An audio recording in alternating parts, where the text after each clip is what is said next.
앞에 것도 거짓말인데 뭐 뒤에 것이라 거짓말 안 하겠나요? 이렇게 자체로 만들어가지고 지금 사기를 치고 있는 겁니다. 예? 그러니까 제가 비판하지 않을래야 하지 않을 수 없는 겁니다. 이런 말도 안 되는 거짓말들을 하지 말라고 제가 이 왈가왈부 방송을 하고 있는 거죠.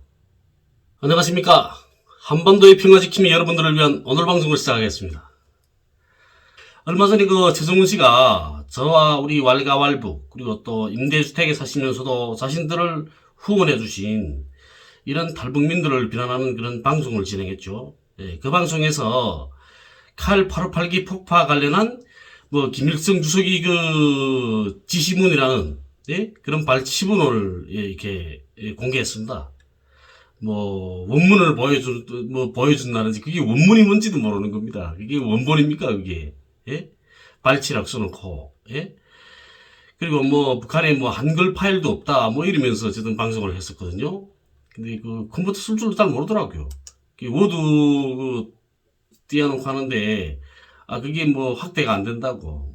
컨트롤 누르고 착 돌리면, 휠 돌리면 확대가 되는 것이요. 우선 이 최성훈 씨가 방송에서 뭐라고 말했냐면, 북한에는 한글 같은 것이 없어서, 한글, 그런 게, 없다는 거죠. 그래서 한글 같은 것이 없어서, 워드로 문서를 작성한다. 이렇게 했습니다. 지금까지 이런 식으로 북한에 대한 이야기들을 했을 거란 말입니다. 그러니까, 최성훈 씨 말을 들은 분들은, 북한은 문서를 작성하는 그런 파일도 없어서, 프로그램도 없어서, 워드로 문서를 작성하는 완전히 낙후한 나라로 알고 있게 되겠죠. 이건 최성훈 씨와 그리고 그 주변 사람들이 너무나 무식해서 이런 말들을 하고 있는 겁니다. 이 화면에 나오는 기사에서 찾아볼 수 있듯이 조선 컴퓨터 센터에서는 1990년에 벌써 창덕이라는 워드 프로세서를 개발했습니다. 그 외에도 천 문양 설계 체계, 옷감도 속하거든요. 그 다음에 이 벽지 같은 그것도 이렇게 프로그램에서 만드는 겁니다. 그 다음에 신문 편집 프로그램, 이렇게 여러 가지 이런 프로그램들도 개발해서 사용하고 있고, 그 다음에 또 단군이라고 부르는 워드 프로세서도 있습니다. 창덕이 나오기 전까지는 현필이라는 걸 썼거든요. 창덕은 현필이 없던 이런 글자 상하 좌우 두 배 확대 기능을 갖추고 이렇게 기능들이 많습니다. 창덕은 이걸 바로 1990년에 만들었다는데요. 그리고 최성훈 씨가 그러더라고요. 마우스 커서를 딱 갖다 대고 문서에 갖다 대고 갖다 대니까 그게 청봉 이렇게 나오는 겁니다. 그러니까 청봉이라는 글씨체를 사용한다. 사용해서 작성한 문서다. 이 뜻이죠. 그런데 이 청봉이라는 글씨체는 북한 글씨체다. 그렇기 때문에 홍강철이 또 조작했다. 이렇게 말하지 말라. 이러더라고요. 그런데 저도 이 남한에 앉아서 최성훈이와 같은 똑같은 문서들을 만들 수 있습니다. 어떻게 만드는지 아십니까? 북한 컴퓨터를 가지고 오면 되는 겁니다. 중국에서 북한에 들어가는 친구들한테 부탁을 해서 북한 컴퓨터를 사오면 되는 거죠. 북한 컴퓨터로 치게 되면 그렇게 나오는 겁니다. 간단한 건데요, 그게. 그것도 몰라요? 북한 컴퓨터로 그럴듯한 문서를 하나 만들어가지고 북한 내부에서 제공한 자료다 하고 우기게 되면 끝이 나는 거죠. 그럼 누가 뭐라 하겠습니까? 말 못하는 겁니다. 지금까지 최성훈 씨네 패거리들은 이런 수법들을 썼던 겁니다. 그렇게 해가지고 미국 국무부 CIA를 속이고 돈을 타먹고 했겠죠. 아마 우리 방송을 미국 국무부 CIA, 그 다음 KCIA도 열심히 보고 있을 겁니다. 이 방송에 나가면 이제부터는 최성훈 씨네 패거리들이 다시는 북한 문서를 가지고 장난질을 못하겠죠. 그리고 최성훈이 게시한 문서의 신빙성에 대한 이야기를 하겠습니다. 신빙성이 있어야 되는 거죠. 문서의 제일 위에는 경의하는 수령 김일성 대원수님이 교시 1970년부터 1990년 이렇게 발치라고 써 있습니다. 교시를 발치했다는 거죠. 그럴듯합니다. 그런데 웃기는 거는 최종훈 씨가 제시한 문서는 수정이 가능한 문서였던 거죠. 예, 커서가 탁 되면 커서가 깜빡깜빡 하는 겁니다. 웃기는 거죠. 커서가 깜빡깜빡 한다는 건 누군가 타이핑해서 만든 문서고 얼마든지 수정이 가능한 문서라는 걸 말해줍니다. 북한에도 기밀 문서고들이 있습니다. 국가 기밀 문서고. 예? 어디에 있는지에 대해서는 뭐 이야기할 필요가 없죠. 제가 여기서. 예? 그래서 하지 않겠거든요. 외진 산골에 있습니다. 예? 그걸 누가 지키냐? 인민군 군인들이 지킵니다. 남한은 국가 기밀 문서고를 누가 지키는지 모르겠는데 북은 군대가 지킵니다. 인민군 군인들이. 그 군인들이 지키기만 하고 그다음에 그 관리는 관리장이라는 사람이 군관에 따로 있거든요. 그 문서 관리장이 따로 있습니다. 여기는. 그리고 그 안에 있는 모든 그 국가 기밀 문서들은 파일로 되어 있는 게 아니고, 예? 다 종이로 되어 있습니다. 종이 다 쓰여져 있는 채로. 남한도 마찬가지일 겁니다. 남한도 비밀 유지 기간이 끝나서 종결돼서 공개할 때, 예? 공개할 때 그때 아마 스캔해서 공개할 겁니다. 북한은 거의 모든 문서들이 공개되어 있지 않거든요. 연구하는 분들이 직접 국가 기밀 문서고에 들어가서 열람을 하는 거죠. 열람을 하고 거기서 들고 못 나옵니다. 그거는 열람을 하고 그 자리에 딱 해야 되는 거죠. 그거 들고 나오면 그건 간첩인 겁니다. 북에서는. 이게 남한테 갔겠죠. 국가 기밀 문서고에 들어가서 아무 서류나 들고 나올 수 있습니까? 그렇다면 제가 100번 양보해서 최정훈이 정말로 북한 기밀 문서를 입수했다고 한다면, 예? 그 문서는 오래된 문서겠죠. 그런데 그런 일은 있을 수 없는 거고 직접 타이핑한 그런 문서였던 겁니다. 그러면 최종문이 입수했다고 하는 칼기, 아웅산 관련 문서는 원본이 아니고 원본을 타이핑한 문서라는 거죠. 예, 그렇다면 그 문서를 작성한 사람은 북한 사람이었을 겁니다. 예, 뭐 최종문 씨가 직접 가서 하지는 않았을 거란 말이에요. 그러면 컴퓨터도 북한 워드 프로세서를 사용하는 컴퓨터여야죠. 남한 컴퓨터를 들고 그 국가 기밀 문서로 들어가요? 거기 들어가서 타이핑해요? 그건 말도 안 되는 겁니다. 그 들어갈 때 다 검열하거든요. 생각해 봅시다, 우리 국가 기밀 문서고에 만약에 남한에서 들어간다 하면 그 사람이 자기 노트북을 들고, 예? 들어갈 수 있게 만들겠습니까, 그거? 그렇게 안 하죠.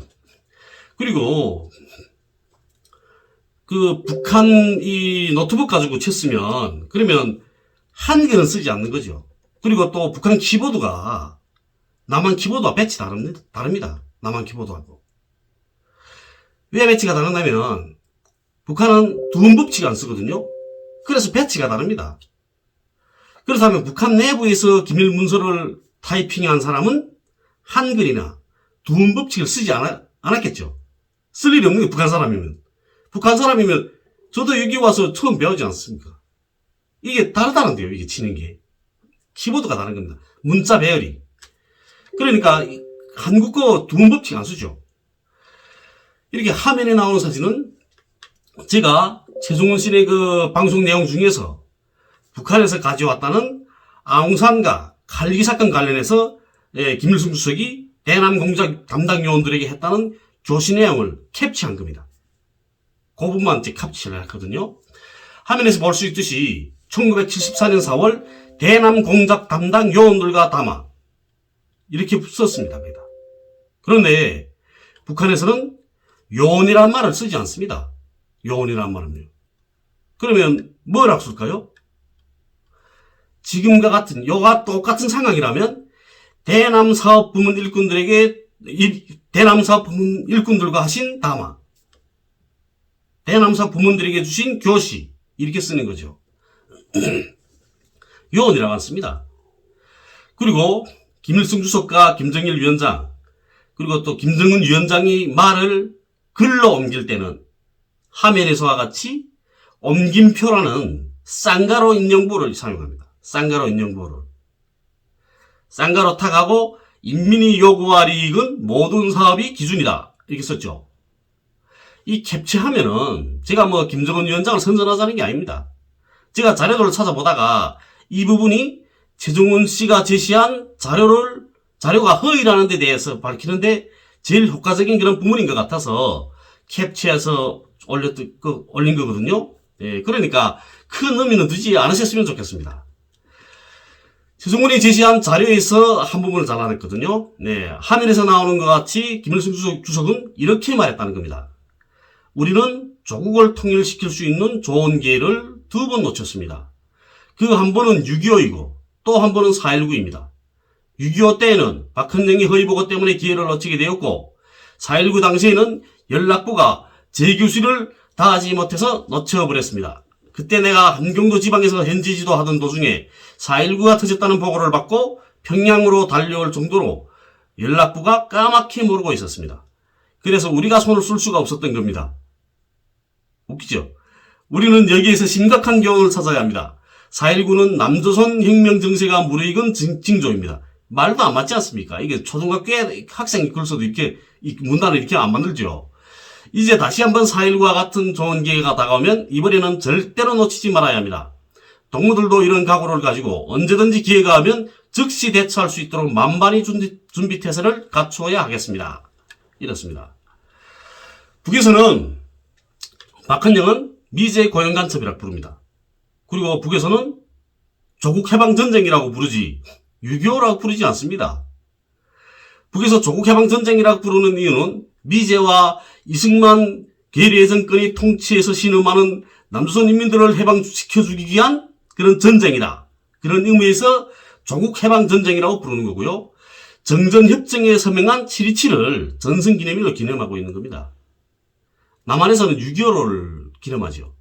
예? 6.25라고 부르는 이유는 6월 20일 날에, 25일 날에 북한이 전쟁을 일으켰다는 걸 계속해서 강조하기 위해서 6.25라고 부르는 겁니다. 그런데 김일성 주석이 6.25라고 말하고 있죠, 지금. 웃기는 거 아닙니까? 그리고 4.19 혁명 부분에서도 김일성 주석은 함경도 지방을 현지 지도하던 자신이 4.19가 터졌다는 보고를 받고 평양으로 달려올 때까지 연락부가 모르고 있었다는 거 아닙니까? 예?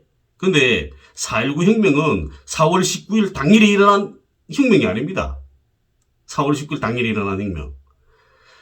3.15 부정선거부터 시작해서 무효와 재선거를 주장하던 그 3.15 마산거, 마산에서 일어났던 시위. 거기에서 선거 반대 시위에 참가했던 마산 상업고등학교 김주열 학생이 실종된 지 27일 후에 떠올랐죠. 4월 11일 아침에 마산 중앙부도 앞바다에서 그 왼쪽 눈에 그 경찰에 쏜 체류탄이 박힌 채로 시신이 떠오른 겁니다. 그래서 부산일보를 통해서 보도되면서 시위가 전국적으로 퍼진 게 된 거죠. 3월 15일 3.15 부정선거부터 시작은 됐던 겁니다. 예? 4월 19일에 대통령 간저로 몰려가서 시위대가 시위를 하고 이렇게 하게 되니까 경찰이 발포를 했던 거죠. 그러니까 경찰이 발포하니까 시위대가 경찰이 무장을 빼앗아가지고 경찰과 총격전 벌였던 겁니다. 전 국민적 기능 저항과 군주 GV 무력동원 거부, 여기에 이승만이 손 들었던 거죠. 그래서 4월 26일 날 하해를 발표했던 겁니다. 3월 15일부터 4월 26일까지 이 기간이 4.19 혁명인 거죠. 예? 그래서 6월 15일에 제2공화국이 출범했던 거고요.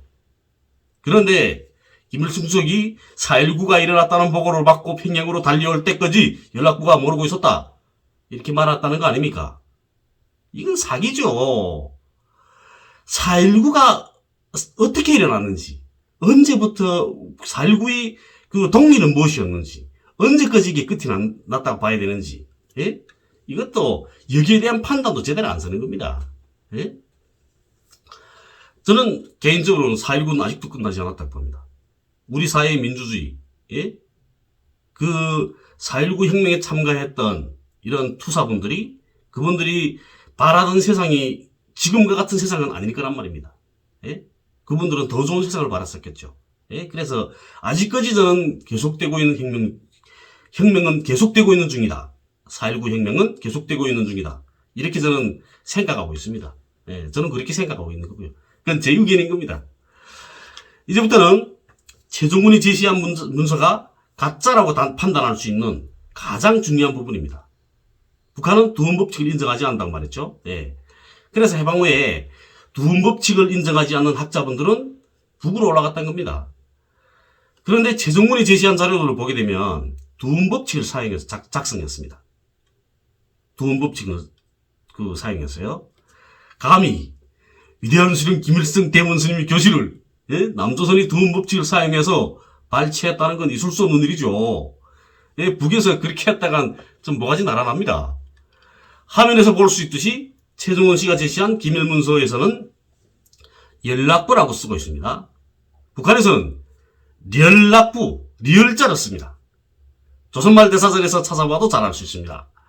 조선말 대사전에서는 연락소를 여러 부문이나 조직, 사람들이 사업상 연락을 가지며 통일적으로 사업을 조직 진행하기 위하여 설치하는 사업소라고 정의하고 있습니다. 마찬가지로 연락부도 여러 부문이나 조직, 사람들이 사업상 연락을 가지면서 통일적인 사업을 조직 진행하고 지휘하기 위하여 설치한 부서를 말하는 겁니다. 이건 남한이 두음 법칙에 체질화된 사람이 쓴 글이 맞는 거죠. 또 대표적으로 것 가지고 이야기를 대비해 보겠습니다. 화면에 나오는 빨간 줄을 친 부분에서는 남한에서 쓰는 것처럼 그것을 띄어쓰게 했습니다. 이건 두음 법칙을 사용하기 때문에 그것을 띄어쓰는 거죠. 띄어쓰는 겁니다. 그런데 북한 문서에서 따온 이 것, 이거는 모두 붙여서 쓴 것이 보이시죠? 화면에서. 새 것과 낡은 것, 옳은 것과 그른 것, 잘된 것과 잘못된 것을 보십시오. 다 붙여주지 않았습니까? 그리고 최종원 씨는 최고사령관 명령서라면서 프린트한 걸 쳐들고 이렇게 너네는 최고사령관 명령이나 있냐? 이러면서 웃기고 있더라고요. 볼 테면 이기 와봐라! 이러면서요. 최고사령관 명령서는 말입니다. A4 용지 같은데 그런 규격으로 나오지 않습니다. A4 용지 같은 규격으로. 최종원 씨 들고 있는 건 A4 용지더라고요. 예? 아마 최종원 씨는 최고사령관 명령서를 본 적도 없을 겁니다. 군사본부를 하면서 봤다고 해야 새학년도 훈련 때 그때 부대에서 최고사령관 명령서 내려오게 되면 삐게 쓴 거, 예? 그런 거나 봤겠죠. 그 표지는 어떻게 생겼고 어느 정도의 규격이다. 이런 걸 말해주게 되면 또 조정훈 씨네 패거리들이 또 앞으로 또 따라서 만들 것 같아서 제가 그런 이야기는 안 하겠습니다. 예? 앞에 것도 거짓말인데 뒤에 것이라 거짓말 안 하겠나요? 이렇게 자체로 만들어가지고 지금 사기를 치고 있는 겁니다. 예? 그러니까 제가 비판하지 않을래야 하지 않을 수 없는 겁니다. 이런 말도 안 되는 거짓말들을 하지 말라고 제가 이 왈가왈부 방송을 하고 있는 거죠. 오늘 방송을 시청해 주셔서 감사합니다. 다음 시간에도 재미있는 이야기거리를 가지고 여러분들을 찾아오겠습니다. 감사합니다.